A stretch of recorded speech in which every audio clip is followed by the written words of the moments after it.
How are you guys doing? Tired. Yeah. Coffee time. Coffee time. All right. So, Badwater.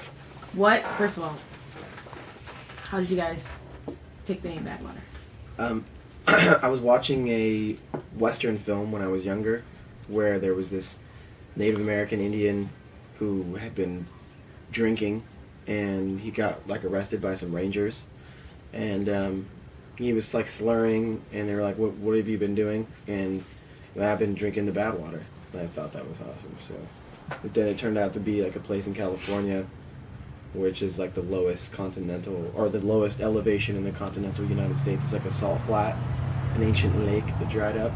I just think that's cool. You can't get any lower anywhere in America. There's nowhere to go from Badwater but up. Very nice. When did you guys form as a group, as a band?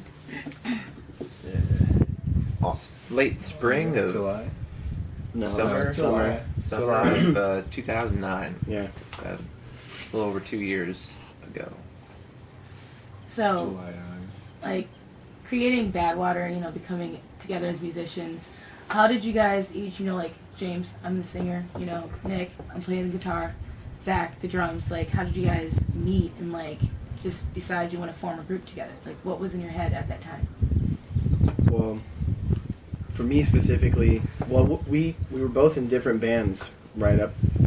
So these guys were in a different band, in a band called Amplification, and I was in a band called Band Noir at the time, and I was the lead singer of that band, and like we kind of like had a we randomly met because the drummer in my band worked at Sam Ash with these guys, and then we ended up playing together at the Galaxy, which is where we started playing, remember?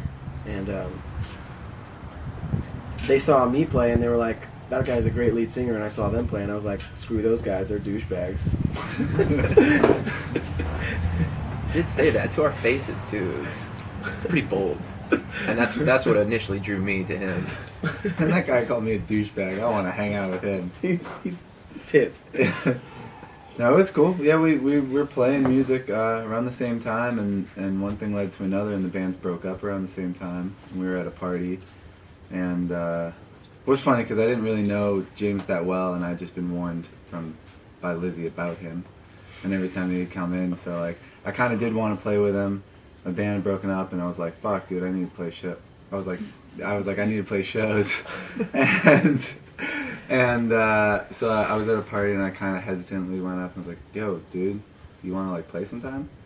And then we said yeah, and we got together. Was it my mom's house first? Yeah. Yeah, my mom was away in New Jersey, and she's renting out this house, and no one was living there, so kind of got there, run over some songs, and we met Nick. Well, I met Nick at also the Galaxy on a different night, because in between bands I would just go to the Galaxy and play, just because they would let me for hours and hours and hours. And one night, him, Jeremy Hicks, and Cody and Nick Zingraff come walking into the Galaxy, and we're like, "Hey man, can we jam with you?" And I was like, "All right, right on." And immediately I was blown away by Jeremy's playing. I hadn't even known Cody could play because it was really quiet that night, and I didn't even know what he was doing. And Nick was there playing bass, and it was like the first like bass player I'd actually seen, because in my previous band we'd also been looking for a bass player for a really long time. And Bass players are the hardest. Yeah, when I had the hardest musician to come by in Los Angeles. Like, you can find musicians all over the place, but one that's like a decent bass player. It's like a unicorn. It's like finding a rare. unicorn, and you're like, yeah. Well, because you have to think like a bass player. There's a lot of converts. There's a lot of guitar players that have turned to bass playing, but that's not a bass player. You have to think like, because it's hard. Man. Playing the bass is not easy at all. It's definitely like really, really challenging, really, really tough to be a really good bass player. Yeah, yeah, and to want to do that too, because it's like a almost gloryless position, you know. Well, there's glory, but it's not ego based. Like, you find guitar players who have become bass players, but they still want to, act out their guitar player personalities, like get out in front and like write songs and stuff. to find a bass player who can just sit back and communicate with the drummer and just hang out in the pocket, so to speak, and just be able to write lines that complement what a guitar player is playing instead of playing what the guitar player is playing on the bass. Yeah. It's pretty rare to find somebody who finds joy in that. So we love mixing graph a lot. Yeah. I'm a lot. And he's like a unicorn. He's like a goat. He's A like sexy, unicorn. Brad Pittish Ha! unicorn. We met him at school, and he started jamming. We went to the studio shortly thereafter to record ideas. A friend of our studio, like all the riff and song ideas he had, and all the riff and song ideas I had at the time. Just kind of bouncing around. That disc is still somewhere. Yeah. Somewhere around. There's like 20 some odd tracks of us just throwing out whatever we knew, and then we decided to play. And we got sober as shit together all the time, and Yeah. So sober. It was Blind, stinking ridiculously sober. And it was just to where you were like laying on the floor like, I am fucking so sober right now. when we started getting together and jamming and throwing free shows over at the Galaxy. I don't think it really became a band till the end of the Galaxy era, you know, because at that point it was still a project and a bunch of friends getting together and jamming. But like we had rehearsed a couple things out, and we had gone through a couple things for a while. Nick's brother Cody was playing guitar with us. Amazing guitar player. And we sort of were able to just sort of feel out and really get a feel for what it was like to be a band. And at that time, we were given a location that was perfect, man. I mean, we had this guy Greg who ran the Galaxy and let us have it pretty much for open reign, and we had to fight this man named Boris who wanted to turn it into a rap after hours club, and we were like the Rock, and so it was really like coming to head of people. There was no Aerosmith walk this way sort of coming together Collaboration. moment. That Yeah, it was no. complete opposite. He had us such and, disdain. he was like, we'd be playing, and he would get close to after hours time, and he'd be like standing right next to the stage, just staring at us with this mean, angry look on his face, and like he's got all his buddies outside waiting to come in, and then so we'd be done, and he'd be like grabbing our shit off the stage to get out of there. God, yeah, it sucked. Well, we brought a lot of people too, but he brought more.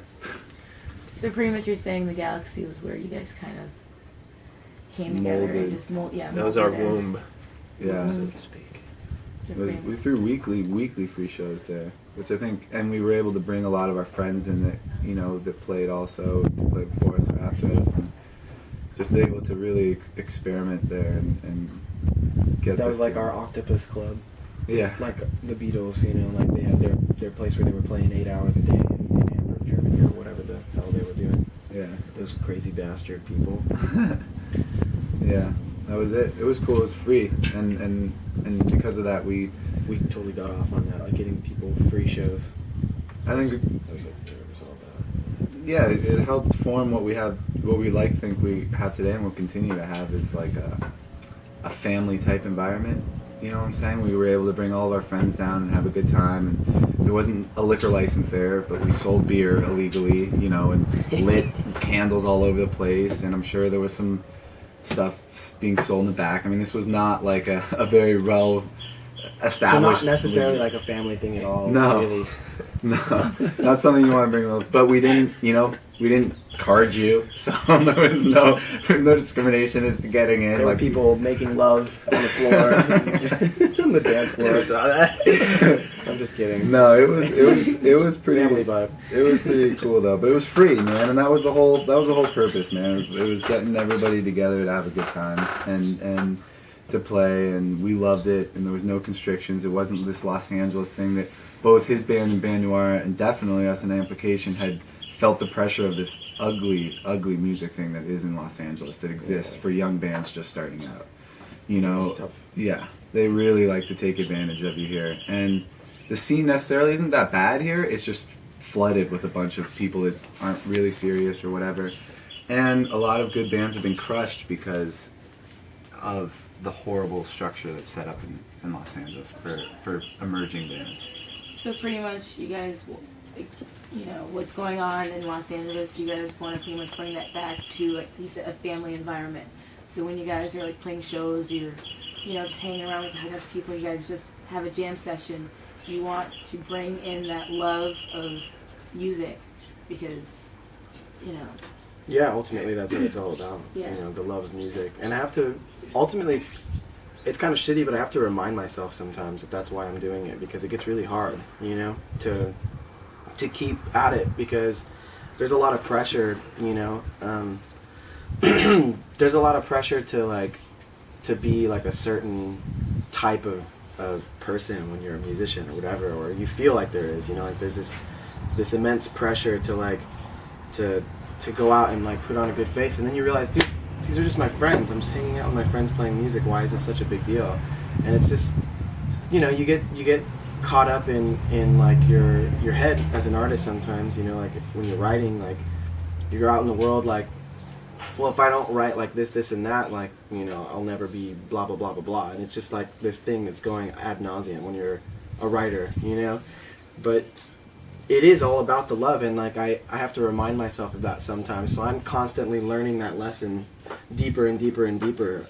Like I keep forgetting and then relearning a new aspect of it, and I think ultimately I'm headed towards like being a really, or being at the forefront of a really interesting movement, you know, hopefully, or being a part of, rather, of a really interesting, like, exciting movement about like love and music, and being like the you know, well, Badwater, we talk about being soldiers of love, basically, you know, and going to the battlefield with our guitars instead of guns, you know, and drums and the bass, whatever, you know, like with our instruments instead of like guns and bombs and so on and so forth. And, you know, instilling like this excitement for life, this you know, helping people dance and just cut loose, and like, I don't know, I try to help remind other people that, you know, this walk that we're on, this life, this journey, it's not about like making money. It's not about like getting any further in a monetary sense than it is about like walking in a spiritual way and like connecting to the people around you. But that's a lesson that I keep learning myself over and over and over again. But yeah, the music is all about the love, you know. Right on. Right on. I like that.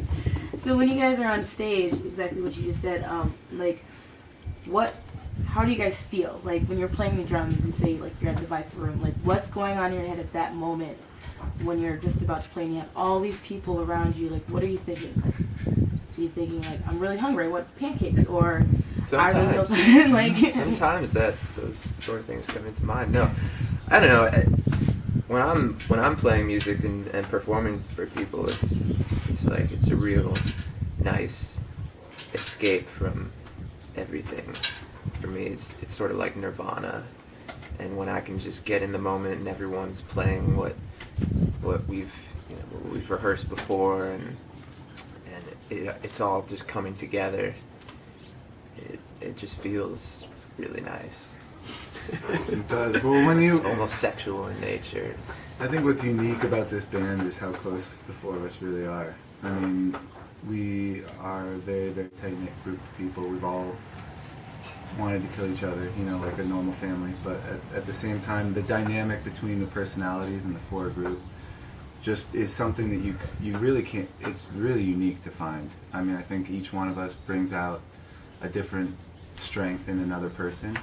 Individually, how we each act with each other, and then as a group, where on paper you'd almost be like, that group will never survive together with their personality differences. Like, that would never. If you we got that in the beginning too. Yeah, we did. We got a forewarning that James and I would never be able to exist in the same band together.